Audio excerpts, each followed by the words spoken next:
Africa के एक अत्यंत गरीब देश में एक लड़का रहता है।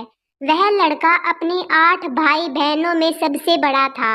उसके पिता मजदूरी करके बहुत कम पैसे कमा पाते थे, जो उनके परिवार के लिए काफी नहीं थे। उन सबका जीवन अत्यंत गरीबी में व्यतीत हो रहा था।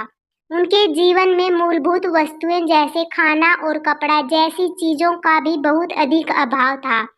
ना तो उनके पास पहनने के लिए अच्छे कपड़े थे और ना ही उन्हें सबको भरपेट भोजन मिल पाता था। कई कई दिन उन्हें बिना भोजन के बिताने पड़ते थे। घर के नाम पर उनके पास एक जर्जर सी टूटी हुई झोपड़ी थी, जिसे मिट्टी से बनाया गया था। क्योंकि वह लड़का अपने भाई बहनों में सबसे बड़ा था, इसलिए वह अपने परिवार की मदद करना चाहता था। उसे अपने परिवार की ऐसी हालत देखी नहीं जाती थी, इसलिए वह कोई नौकरी करके अपने परिवार की मदद करना चाहता था। लेकिन वह जिस देश में रहता था, वह देश दुनिया में सबसे गरीब देशों में से एक था। उस देश में सरकारी नौकरी लगभग ना के समान थी। इसके अलावा देश में कोई बड़ी कंपनी भी नहीं थी जो लोगों को रोजगार दे सके। उस देश में रोजगार और काम धंधे का नितांत अभाव था। वहाँ के लोग कॉफी की खेती और छोटा मोटा काम करके जैसे तैसे अपने खाने का इंतजाम किया करते थे। ऐसी हालत में उस लड़के को कहीं कोई काम नहीं मिल रहा था। वह लड़का अपने परिवार के लिए चाह कर भी कुछ नहीं कर पा रहा था। वह लड़का रोज सुबह सुबह अपने घर से निकल जाता और शहर में जाकर काम ढूंढने की कोशिश करता। एक दिन उसकी मेहनत सफल हो गई और उसको शहर में एक पेट्रोल पंप पर काम मिल गया। तनख्वाह बहुत कम थी, पर उसके लिए काफी थी, क्योंकि जिसके पास कुछ भी नहीं हो उसको कुछ तो मिल जाए, उसके लिए वही काफी होता है। वह बहुत मेहनत से काम करने लगा। वह रोज पैदल शहर जाता।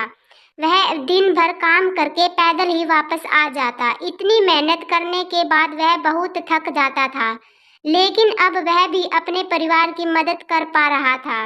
इससे वह बहुत खुश था। ज्यादा तो नहीं, पर अब उसके परिवार वाले रोज भरपेट भोजन कर लिया करते थे। लेकिन उसके परिवार की आर्थिक स्थिति अभी भी बहुत ज्यादा अच्छी नहीं थी। मूलभूत वस्तुओं का अभाव हमेशा उसके जीवन में बना रहता था। रोज पैदल चलने के बाद उसकी चप्पल बहुत ज्यादा घिस जाया करती थी। वह किसी कबाड़ी से पुराने जूते चप्पल खरीद कर पहना करता था। नए जूते उसकी हैसियत से बाहर थे, इसलिए वह पुराने जूते चप्पल ही खरीदता था। लेकिन वह इतना ज्यादा पैदल चलता था कि उसकी चप्पल 1-2 हफ्ते में ही पूरी तरह से घिस जाया करती थी। 1-2 साल तक ऐसे ही चलता रहा। वह बड़ी मेहनत से काम करता और अपने परिवार की मदद करता, लेकिन इतनी मेहनत करने के बाद भी वह अपने परिवार के लिए कुछ बेहतर नहीं कर पा रहा था। वह अपने परिवार को सभी सुख सुविधाएं देना चाहता था, लेकिन पेट्रोल पंप पर काम करते करते उसका यह सपना कभी पूरा नहीं हो पाता। परंतु उसके पास इसके अलावा और कोई काम भी नहीं था। एक दिन वह लड़का पेट्रोल पंप पर बैठे बैठे अपने खाली समय में गाड़ियों को आते जाते देख रहा था। तभी उसने गाड़ियों के टायर को देखकर एक उपाय सूझा। उसने सोचा, गाड़ियों के टायर कई लाख किलोमीटर चलते हैं और फिर भी इतना ज्यादा कुछ नहीं बिगड़ता, और पुराने टायर किसी भी काम के नहीं होते, इसलिए बहुत सस्ते में मिल जाते हैं। इन टायरों से कुछ किया जा सकता है। उस दिन वह एक कार का पुराना टायर खरीद कर घर ले आया।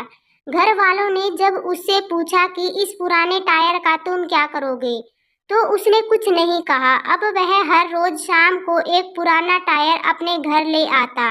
उसने घर पर बहुत सारे टायर इकट्ठे कर लिए।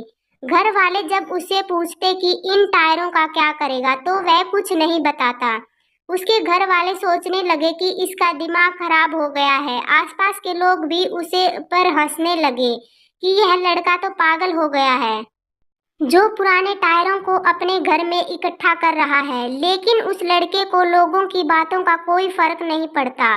उसे तो अपने आइडिया पर काम करना था, इसलिए वह लगातार टायर जमा करता रहा। 5-6 महीने तक लगातार वह अपने घर पर टायर लाता रहा और उन्हें इकट्ठा करता रहा। अब उसके घर के बाहर टायरों का बहुत बड़ा ढेर इकट्ठा हो गया। टायरों का इतना बड़ा ढेर देखकर बहुत सारे लोग उस पर हंसते। कई लोग उसे ताने मारते और कई लोग उसे पागल समझते, पर उसे कहाँ परवाह थी किसी की। वह बिना परवाह किए लगातार अपने काम पर लगा रहा।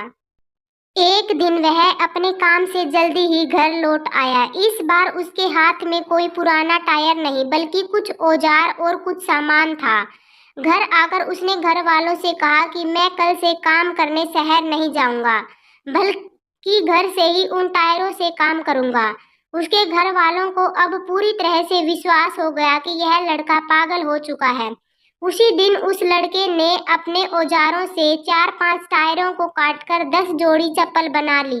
पुराने टायरों से बनी हुई चप्पल बहुत मजबूत थी और बहुत समय तक चलने वाली भी, और पहनने में भी मुलायम और आरामदायक थी। इसके अलावा पुराने टायरों से बनी होने के कारण वह चप्पल बहुत ही कम लागत में तैयार हो रही थी, जिसे वह बहुत सस्ते दाम में बेचकर भी अच्छा मुनाफा कमा सकता था। वह लड़का जानता था कि उसके देश में बहुत गरीब लोग हैं, वे नए जूते चप्पल नहीं खरीद सकते, इसलिए यदि उन्हें बहुत मजबूत और टिकाऊ चप्पल सस्ते में मिलेगी तो वह उसे जरूर खरीदेंगे। इसलिए उसे पुराने टायरों से चप्पल बनाने का आइडिया आया था। अगले दिन वह लड़का अपनी 10 जोड़ी चप्पलों को लेकर शहर में बेचने चला गया। शहर वाले लोगों को उसकी सस्ती और टिकाऊ चप्पल बहुत पसंद आई और लोगों ने हाथों हाथ उसकी चप्पल खरीद ली। उन चप्पलों से उसे बहुत अच्छा मुनाफा हो गया था। उसने कभी सोचा भी नहीं था कि लोगों को उसकी चप्पल इतनी ज्यादा पसंद आएगी। इतनी जल्दी चप्पल बिक जाने के बाद उसका उत्साह और ज्यादा बढ़ गया। चप्पल बेचकर वह दोपहर तक अपने घर लौट आया। जब घर वालों को उसने सारी बात बताई कि लोगों को उसकी चप्पलें बहुत ज्यादा पसंद आई और लोगों ने हाथों हाथ उसकी सारी चप्पलें खरीद ली, उसके घर वाले भी बहुत खुश हो गए और उस लड़के की दिमाग की तारीफ करने लगे। उसके घर वाले भी चप्पल बनाने में उसकी मदद करने लग गए। अगले दिन वो 20 जोड़ी चप्पल लेकर बाजार गया और दोपहर तक उसकी सभी चप्पलें बिक गई। उसका चप्पल बनाने का काम चल पड़ा था। कुछ ही हफ्तों में उसके द्वारा बनाई गया टायरों का ढेर खत्म होता जा रहा था। अब उसने पूरा ट्रक भरकर पुराने टायरों को मंगवा लिया। उसका पूरा परिवार चप्पलें बनाने में उसकी मदद करने लगा। उसके पिताजी भी मजदूरी छोड़कर उसके काम में मदद करने लगे। जब उसका काम बढ़ने लगा तो उसकी आर्थिक स्थिति भी सुधरने लगी। सबसे पहले उसने शहर आने जाने के लिए एक पुरानी गाड़ी किस्तों पर ले ली। पुरानी गाड़ी की मदद से आने जाने का बहुत ज्यादा समय बचने लगा और ज्यादा से ज्यादा चप्पल शहर ले जाकर बेचने लगा। अब उसने डिजाइन की चप्पल बनाकर बेचना शुरू कर दिया। उसकी चप्पल मजबूत, सुंदर और सस्ती टिकाऊ थी, जिनकी समय के साथ उनकी डिमांड बढ़ने लगी। डिमांड बढ़ने पर उसने कुछ मशीनें खरीद ली और चप्पलों का छोटा सा कारखाना शुरू कर दिया। अब उसके आसपास रहने वाले लोग जो उस पर हंसते थे उसके पास काम मांगने आने लगे। उसने कई लोगों को अपने कारखाने में काम पर रख लिया। कुछ दिनों में उसने ऐसे छोटे छोटे कारखाने अपने देश में कई शहरों में खोल दिए। उसने हजारों लोगों को काम पर रख लिया। उनकी बनाई चप्पल पूरे देश में बिकने लगी और कुछ गरीब देशों में भी एक्सपोर्ट होने लगी। अब उस लड़के के सभी सपने सच हो गए थे। अब उसका परिवार भी अच्छी जिंदगी जी रहा था। अब उसके पास सभी सुख सुविधाएं और रहने के लिए एक अच्छा और आलीशान घर था। हजारों लोग उसकी कंपनी में काम करते थे। उसकी गिनती देश के कुछ अमीर लोगों में की जाने लगी। उसका एक आइडिया ने उसकी पूरी जिंदगी बदल कर रख दी। कहानी अच्छी लगी तो कृपया लाइक और चैनल को सब्सक्राइब करना ना भूलें।